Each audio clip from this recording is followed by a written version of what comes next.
Ladies and gentlemen, my name is Jeff Crane. We are at the Bid Angels Tokenize event in Las Vegas 2025.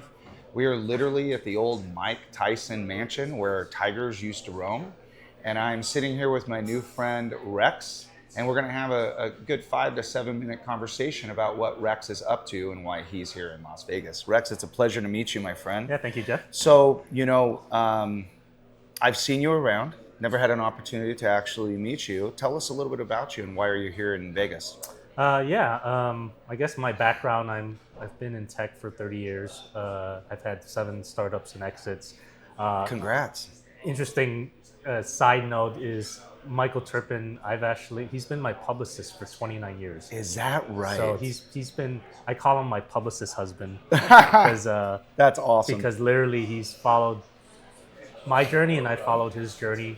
Wow. And one of the first companies that he helped me with was a company called Applied Semantics, and we created AdSense, which are all the ads on the side of Google, and we sold that to Google. Wait a minute. You created AdSense? Myself and 3 other founders. That's incredible. Yes. Yeah. Wow. That's absolutely incredible. And he helped us with the PR. Wow. I have to say that part of the success of that company was because wow. we had a lot of awareness. And when we first started, we built a meaning-based search engine. I would call it, what we really built was a small language model. We just didn't call that at the time. So we had 2 professors of lexicology that created contextual semantic meanings. In other words, words combined with other words created context. So for example, if you put bulls, that's an animal, but there's actually 11 meanings of bulls, right? And so if you put words around those words, for example, bull market is a condition of the market. The running of the bulls is something in Spain. That's right. And Chicago Bulls, this is 97, so sure. Chicago Bulls was a basketball team. And if you asked for the Chicago Bulls, we knew that you really wanted Michael Jordan, NBA. You didn't want the running of the bulls or the bull market. Right. And so we created a directory-based, meaning-based search engine called Oingo. And we were the directory. Directory is kind of like what Yahoo was. We were the directory for Alta Vista, if you remember. Wow, of course I do. So OG search engine. Yeah. And they were a crawler, which is what Google was. Right. Right. So we were kind of like Google to Yahoo, because at the time Yahoo was using Google as their crawler. Yahoo was the directory, so it was a reverse, and so we were the directory to Alta Vista. Wow. Right. And when the .bomb kind of blew up, Yahoo actually in fact came to us and said, could you combine, like if we searched, for example, London, right, which is a city, right, and could you give us a contextual ad match, which would have been Expedia at the time, right? But if you put Jack in front of London, now it's a book, because that's an author, so give us Amazon. So AdSense was actually created for Yahoo. Wow. A very interesting That's fact that really nobody actually knew.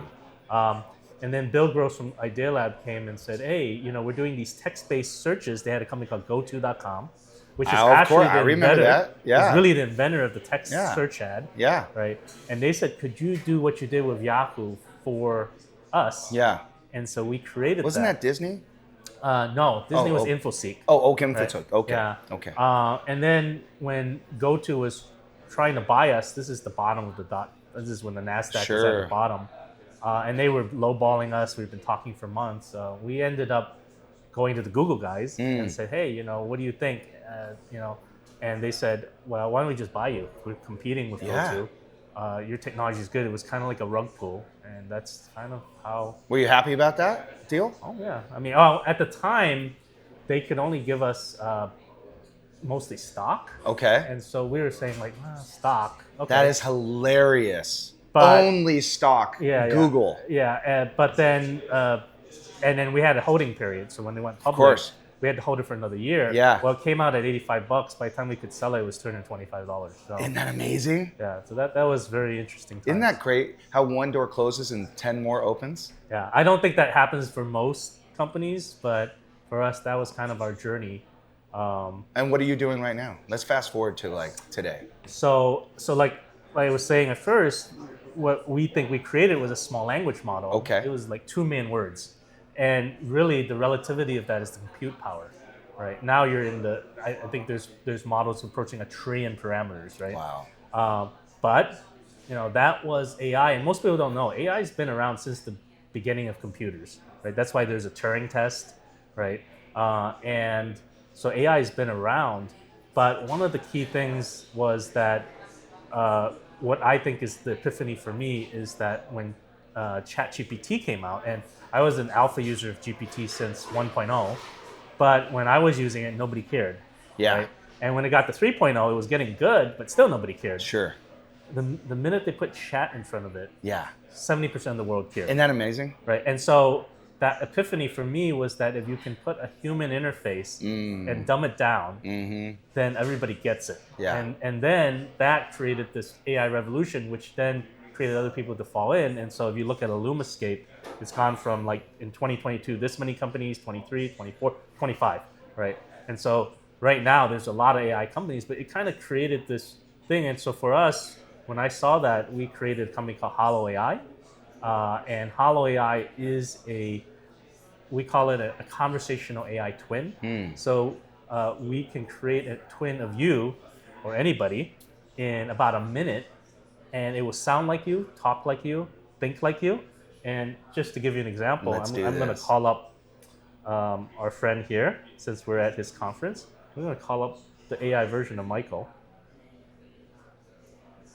Tokenize Global 2025. I am AI Michael Turpin, and welcome to the Tiger Mansion. Hey, Michael. I'm talking here with Jeff, and so tell us about Tokenize. Nice to meet you and Jeff. So Tokenize Global 2025 is the premier Web3 event in the world, and we're gathering the creme de la creme of the space here in Las Vegas. We've got VCs, entrepreneurs, developers, and thought leaders from around the globe sharing their insights and knowledge on the future of blockchain, cryptocurrency, and decentralized innovation. And what do you think the Bitcoin price is going to go? Like, where do you think it's going? Well, as the author of the Bitcoin supercycle, I'm often asked about my predictions. I like to call it the 4 seasons of Bitcoin. We're currently in the mania phase, and the price is skyrocketing. That's my incredible. So you get the picture. Yes. So Hollow AI, which I've heard of before. And how are you guys doing? You guys? Yeah, we're doing great. Yeah. We're actually launching a consumer app where you'll be able to create a twin yourself. And you'll be able to buy a phone number just like that. Yeah. And it will be able to answer your call, but it's also your assistant and your agent. Oh my goodness. Right. So if you saw the movie Her, yes, everything you can do in that movie we can do. That's amazing. Except that instead of companion, you could do it as a companion. It's you, and you get a phone number which can answer your phone.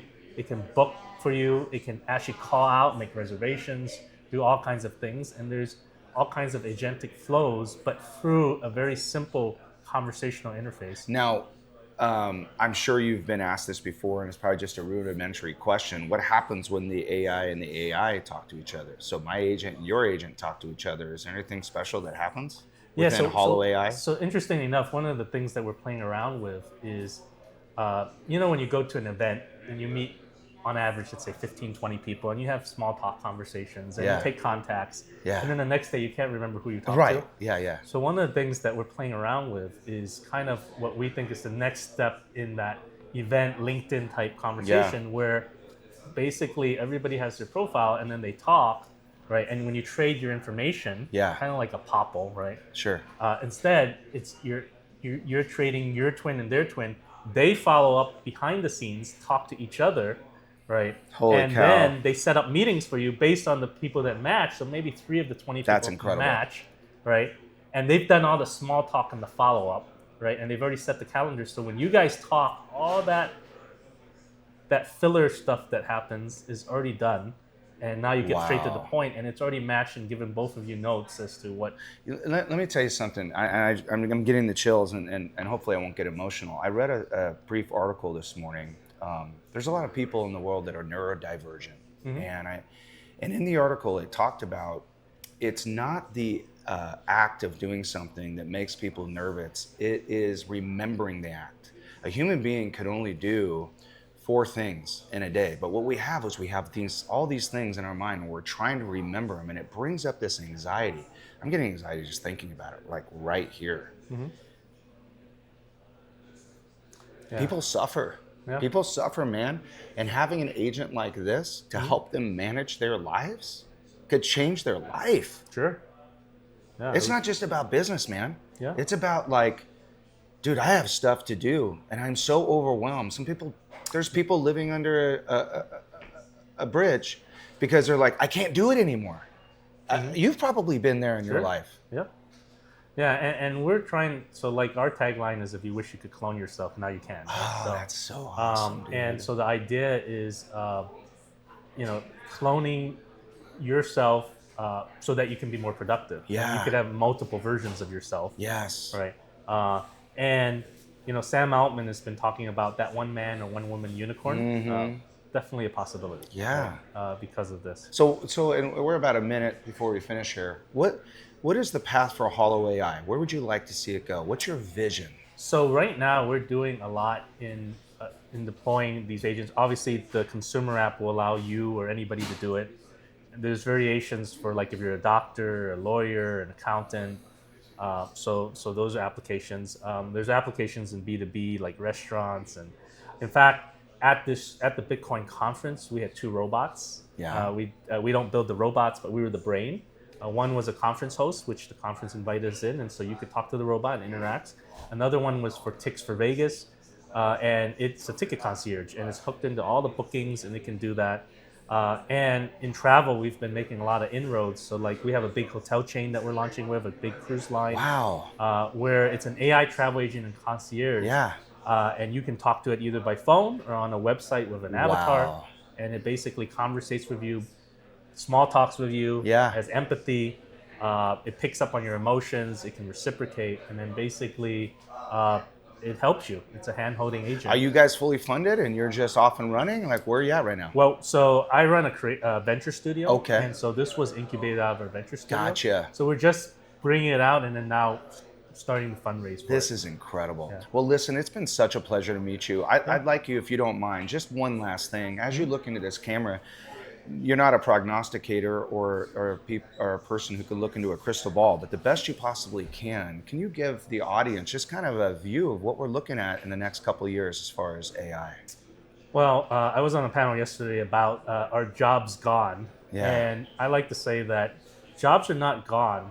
They're just going to change, right? And those that embrace AI, and I like to say it's not you anymore, it's you and your AI army. Yeah. Right. Yes. And so those people that have an army are going to succeed. And I kind of, the anecdote I give is back to the days of when the calculator came out. And when the calculator came out, like the teachers are going like, oh my God, all the students are going to cheat and this is going to be crazy and nobody's going to know math.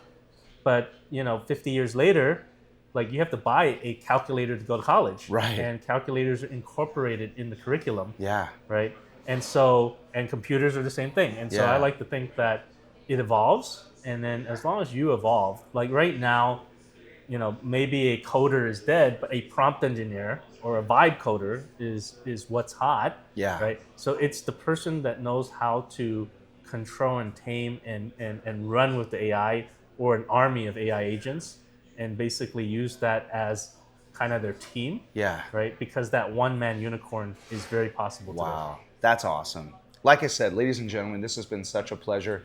I hope you go back and watch this over and over and over again because you are looking at the future. If you thought the Jetsons were incredible, wait till you see what Hollow AI is about to do. Thank you, my friend. It's been a great pleasure to meet you. Thank you.